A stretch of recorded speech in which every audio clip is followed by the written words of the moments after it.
ஐ மீன் அந்த close shot வரும்போது தலையை இப்படி இப்படி பண்றதாகட்டும், இந்த கையோட மூவ்மெண்ட் இப்படி இப்படி மடக்கி ஒண்ணு பண்றாங்க. அது ட்ரெய்லர்லயும் பெருசா காட்டினாங்க, டீசர்லயும் காட்டினாங்க. அப்படிங்கும் போது எனக்கு அது ரொம்ப முக்கியமான ஒரு சீக்வன்ஸா இருக்குமா அந்த பிஹேவியர்?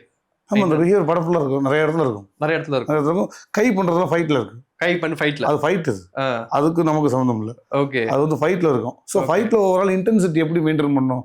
ஸோ இப்படிப்பட்ட ஆள் ஃபைட் பண்றப்ப இந்த மனநிலையில் இருப்பான், அவன் அப்ப எப்படி இருப்பான் பாடிங்கிறது நாங்கள் ஒர்க் பண்ணுவோம். ஓகே. ஸோ நான் ஃபைட்டுக்கும் கூட போயிருந்தேன், ஃபைட்டுக்கும் கூட்டு போயிட்டாங்க. ஸ்ரீலங்கா போய் எடுக்கிறப்ப நான் கூட தான் இருந்தேன். அப்பயே உட்காந்து ஒவ்வொரு ஷாட்டுக்கு இன்பிட்வீன்லையும் முருகதாஸ் சார் வந்து ராஜேஷ் எங்க அப்படிம்பாரு, சார் இங்கே சார் உங்களுக்கு ஓகேவா அப்படிம்பாரு. ஃபைட்லாம் என்கிட்ட கேட்பாரு. ஓகே, அவ்வளோ ஸ்பேஸ் கொடுத்தாங்க எனக்கு. லக்குன்னு தான் சொல்ல முடியும். ஓகே, ஏன்னா நான் வந்து ஸ்கூல்ல 8th 9th படிக்கிறப்ப தீனா படம் பார்க்குறேன். அப்படியே ஹோட்டல் வந்து தேட்டர்ல பக்கத்து ஸ்கூல்ல வந்து மதுரையில் வந்து தீ பிடிச்சிருச்சுங்க வெடியை போட்டு. நீங்க மதுரை வேற அண்ணன் பறக்க பார்த்துருக்காரு. என் ஃப்ரெண்டு ஒருத்தர் ஹார்ட் கோர் தலை ஃபேன். ஆனால் எல்லா படத்துக்கும் ஃபர்ஸ்ட் நான் அவனோட போயிடுவேன். ஓகே. ஸோ நம்ம அவர் முதல் படம் எடுக்கிறப்ப நான் 8வது படிச்சுட்டு இருக்கேன்.